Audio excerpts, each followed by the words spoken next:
آزاد کشمیر میں وزیر اعظم چودھری انوار الحق کی حکومت کے زیر سایہ 2023 کا سال کشمیری عوام کے لیے پریشانیوں و مصیبتوں کی نئی تاریخ کے ساتھ اختتام پذیر ہو رہا ہے۔ تحریک آزادی کشمیر کے ساتھ ساتھ بنیادی عوامی حقوق سلب بلدیاتی نظام 31 سال بعد بحال ہونے کے باوجود غیر فعال آزاد کشمیر کی تاریخ میں پہلی بار ایک منتخب وزیر اعظم کو عدالتی فیصلے کے ذریعے عہدے سے فارغ کیا گیا۔ سیاسی جماعتیں غیر متعلق رہیں، سیاستدان خوف زدہ ہو کر عوام سے دور رہے۔ سازش کے نتیجے میں تمام سیاسی جماعتوں پر مشتمل اتحادی حکومت قائم کر کے آزاد کشمیر کے جمہوری نظام کو خطرات سے دوچار کیا گیا۔ پہلے 2 ماہ کابینہ نہ بن سکی، کابینہ بنی تو 6 ماہ تک وزراء کو پورٹ فولیو نہ ملے۔ ون مین شو کے ذریعے شخصی حکمرانی کو رواج دیا گیا۔ منظم سازش کے تحت آزاد کشمیر میں جاری جمہوری نظام پر سوالات اٹھائے گئے اور سرکاری سرپرستی میں خطے کے اندر فکری اور نظریاتی انتشار کو ہوا دی گئی۔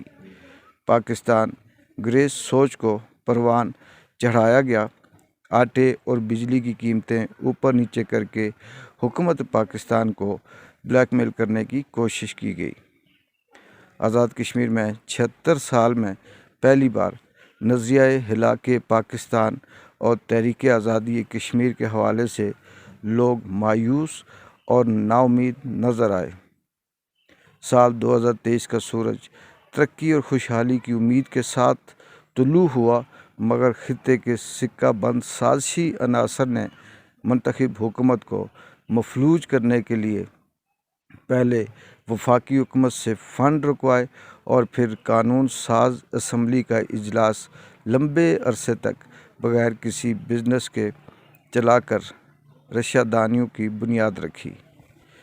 اس دوران نظام حکومت کو مفلوج کرنے کے لیے تمام حربے استعمال کیے گئے۔ نائب قاصد سے لے کر سیکرٹری حکومت کے تبادلوں تک رکاوٹیں حائل کی گئیں۔ منتخب حکومت کے وزیر اعظم سردار تنوع الیاس خان اپنے وژن کو عملی شکل دینے کی پوری کوشش کرتے رہے، مگر اندرونی اور بیرونی سازشی عناصر نے ان کی حکومت کی راہ میں کانٹے بچھائے۔ آزاد کشمیر کی تاریخ میں ایک منتخب وزیر اعظم کو پلک جھپک میں محض اس بنیاد پر نااہل کر دیا گیا کہ انہوں نے اپنی حکومت کو لاحق رکاوٹوں اور پریشانیوں سے برملا آگاہ کیا۔ دنیا کی تاریخ میں ایسا شاید کہیں ہوا ہو جہاں ایک باہری مینڈیٹ کے ذریعے منتخب وزیر اعظم کو فقط چند لمحات میں گھر بھیج دیا گیا ہو۔ سردار تنوع الیاس خان کی نااہلی کے بعد آزاد کشمیر میں تاحال سیاسی استحکام بحال نہیں ہو سکا۔ تمام جماعتوں پر مشتمل ایک مخلوط حکومت قائم کی گئی، جس کی سربراہی اس وقت کے اسپیکر چودھری انوار الحق کو سونپی گئی اور انہیں ہر طرح کی حمایت فراہم کی گئی۔ وفاقی حکومت کے ساتھ روابط اور تعلقات کار بڑھا کر آزاد کشمیر کے لیے فنڈ جاری کروائے گئے۔ قومی میڈیا پر مختلف لائیو پروگرام کے ذریعے وزیر اعظم کی شخصیت کو اجاگر کیا گیا، مگر سال 2023 کے دوران تحریک آزادی کشمیر کے ساتھ ساتھ آزاد کشمیر کے اندر بنیادی عوامی مسائل کے حل اور بنیادی حقوق کو یکساں نظر انداز کیا گیا۔ اپریل میں حکومت کی تبدیلی کے بعد خطے کے اندر ایک منظم سازش کے تحت نوجوان نسل کو نظریاتی اور فکری انتشار کا شکار کیا گیا۔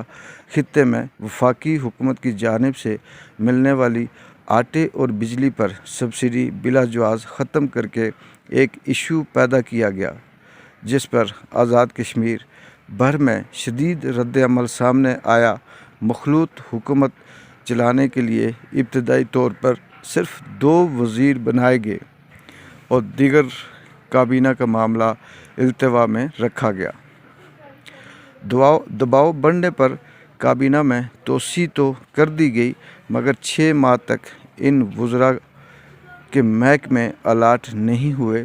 اس دوران آٹے اور بجلی کی قیمتوں سمیت اشرافیہ کی مراحت کے حوالے سے آزاد کشمیر میں عوامی سطح پر شدید رد عمل سامنے آیا۔ مختلف علاقوں میں عوام نے سیاسی جماعتوں اور سیاستدانوں کے ساتھ ساتھ ممبران اسمبلی اور وزراء حکومت کے خلاف احتجاج کا سلسلہ جاری رکھا اور عوام ایکشن کمیٹیاں قائم کیں۔ ان عوامی ایکشن کمیٹیوں کے پلیٹ فارم سے آزاد کشمیر بھر میں احتجاجی دھرنے دیے گئے۔ عوامی سطح پر بجلی کے بلات نہ جمع کروانے کی مہم کامیاب رہی۔ احتجاجی دھرنوں میں ریاستی عوام نے بجلی کے بل عوامی ایکشن کمیٹیوں کے پاس پہنچائے، جنہیں مرحلہ وار جلانے کا عمل شروع ہوا۔ عوامی ایکشن کمیٹیوں نے عوام میں زبردست پذیرائی ملنے کے بعد اپنی تحریک کو منظم مربوط کیا اور مرکزی سطح پر ایک جوائنٹ عوامی ایکشن کمیٹی قائم کی، جس میں آزاد کشمیر بھر سے 30 ممبران نامزد کیے گئے۔ اس مرکزی عوامی ایکشن کمیٹی نے بجلی کے ٹیرف، سستے آٹے کی فراہمی، اشرافیہ کی مراحت میں کمی اور دیگر بنیادی معاملات پر مشتمل ایک جامع چارٹر آف ڈیمانڈ تیار کیا اور اسے مشتہر کیا۔ اپنے چارٹر آف ڈیمانڈ کی منظوری کے لیے عوامی ایکشن کمیٹی کے پلیٹ فارم سے ریاست کے اندر کامیاب ترین شٹر ڈاؤن اور پہیہ جام ہڑتالیں ہوئیں، جنہوں نے حکومت آزاد کشمیر کے ساتھ ساتھ خطے کے اندر موجود قومی سلامتی کے ذمہ داران کو بھی جھنجھوڑا۔ 2023 میں ابھی تک یہ سلسلے جاری ہیں، جو چودھری انوار الحق کی حکومت کے آنے کے بعد عوام کے اندر عدم اعتماد یا عدم تحفظ اور مایوسی پھیلنے کا سلسلہ بھی جاری ہے۔ واجن جو کو اجازت دیں، اللہ حافظ۔